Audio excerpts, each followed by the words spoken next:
जैसे बिल्ली चूहे को झपट के पकड़ लेती है, लेकिन चूहा भी बहुत कुछ सोच रहा था, प्लानिंग बहुत थी उसकी कि अपने घर में वापस लौट कर जाऊंगा, परिवार से मिलूंगा। लेकिन बिल्ली ने बीच ही में उसको पकड़ लिया। चूहे की जीवन लीला समाप्त हो गई। ऐसे मनुष्य का जीवन भी चूहे जैसा ही है। किसी की जीवन लीला सड़क पर समाप्त हो जाती है। गए थे सब्जी खरीदने और वहाँ एक्सीडेंट हो गया, सब्जी घर तक पहुंची भी नहीं, शरीर में जी नहीं रह गया, सब्जी तो अलग है, मर गए। इसलिए इस जगत को मृत्यलोक कहा गया है कि यहाँ मरना सहज है, जीना आश्चर्यजनक है। जितने दिन भी तुम जीते हो, जवानी में जो ब्रह्मचर्य का पालन करे वो ब्रह्मचारी है। गृहस्थी में रह करके एक पत्नी व्रत, एक पति व्रत का पालन गृहस्थ आश्रम का तप कहा गया है।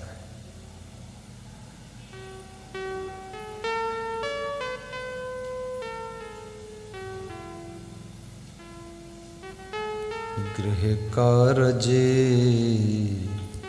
नाना जंजाला। गृहस्थी में नाना जंजाल है, एक दो जंजाल नहीं है। ये तो तुम महान हो जो सभी जंजाल के जाल को काट करके आए हो।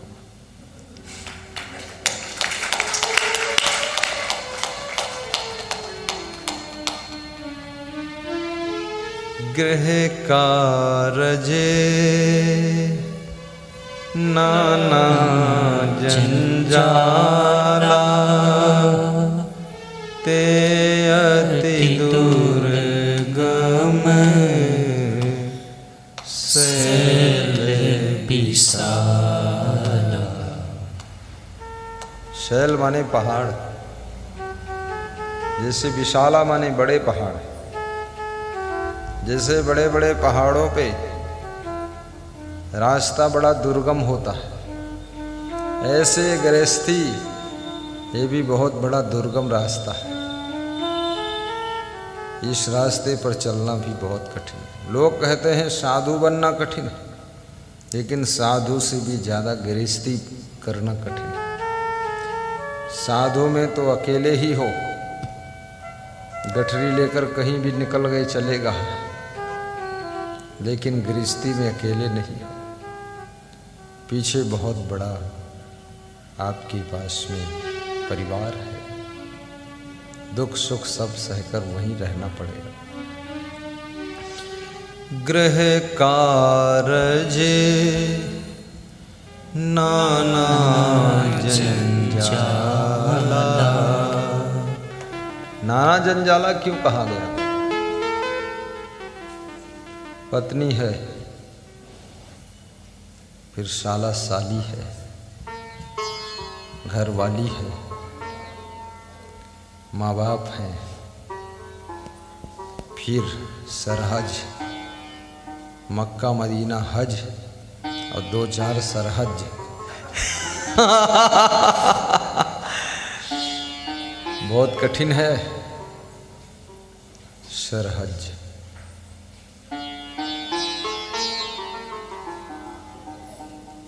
और शरौत, साढ़ू और सढ़वाइन, इनका भी जंजाल है। मामा मामी, मौसा मौसी, फूफा फुआ, फुई रुई,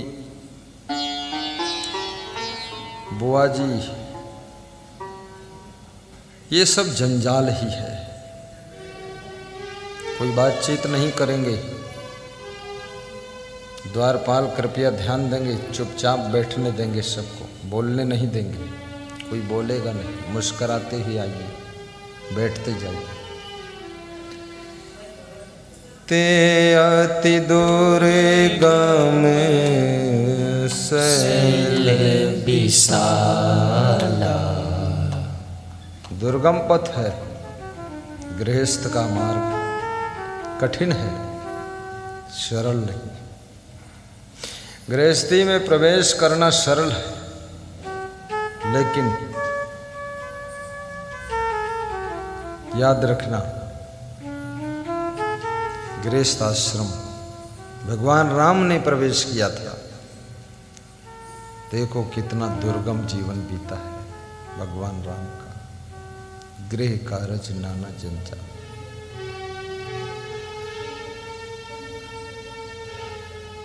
और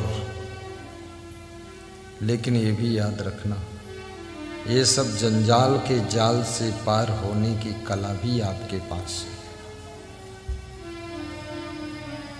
घर में रहो ऐसे रहो, कैसे रहो, जैसे जल में कमल रहता है।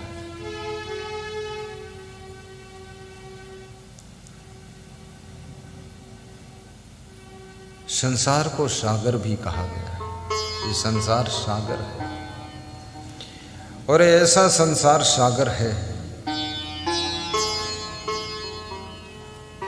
जहाज से ही पार हो सकते हैं। सागर को पार करना है तो जल जहाज चाहिए। जस विशाल भव सिंधु है, तस विशाल भवयान, जस विशाल गुरु ज्ञान है, तस विशाल गुरु ध्यान। जस विशाल भव सिंधु है, भव सिंधु बहुत विशाल है,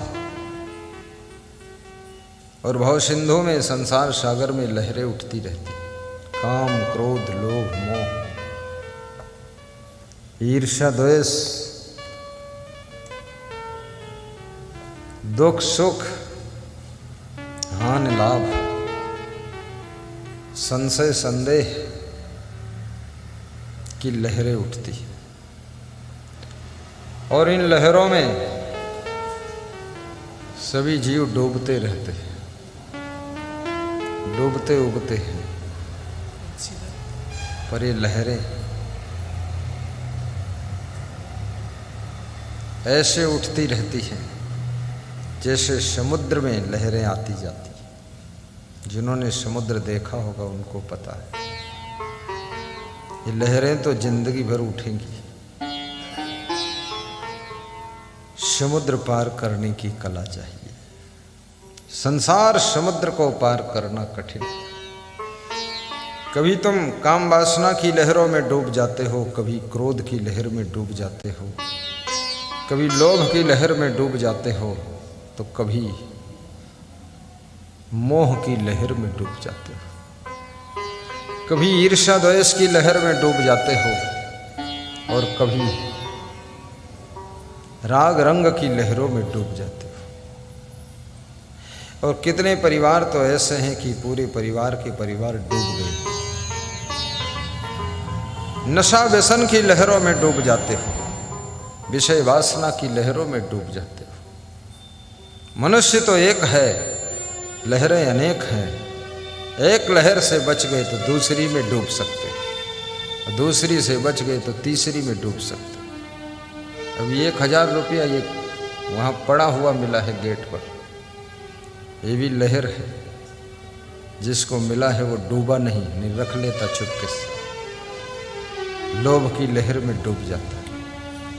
महान संत है वो, मेरे पास लेकर आया, बोले 1000 रुपये वहाँ पड़े थे, किसके हैं? आपके हैं। मैंने कहा मेरे नहीं, मैं तो रखता ही नहीं, गिरेंगे क्या जब है ही नहीं। नंगा नहाए तो निचोड़े क्या, तो दान डिब्बा में डालते।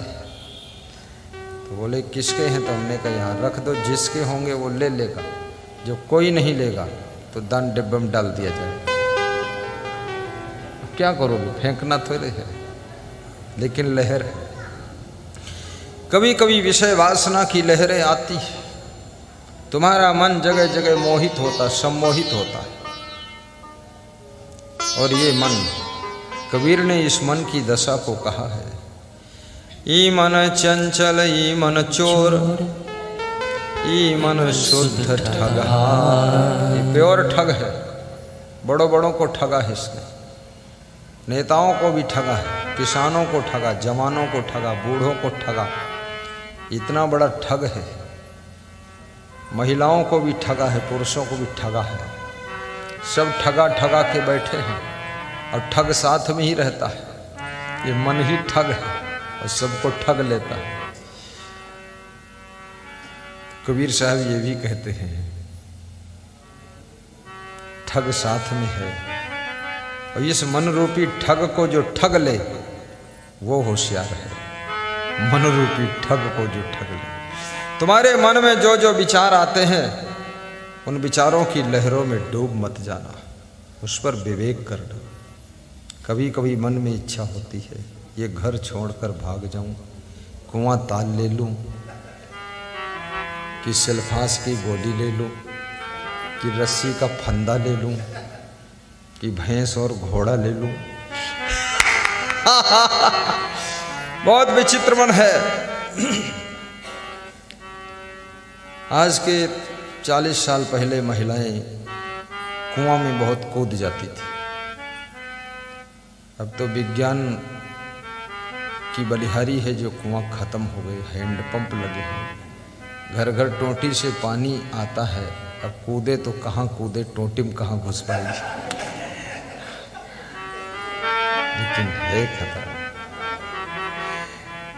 देखो हिंदुस्तान की हीरोइन, वो दुबई में जाकर के बाथरूम के टब के पानी में डूब कर मर गई।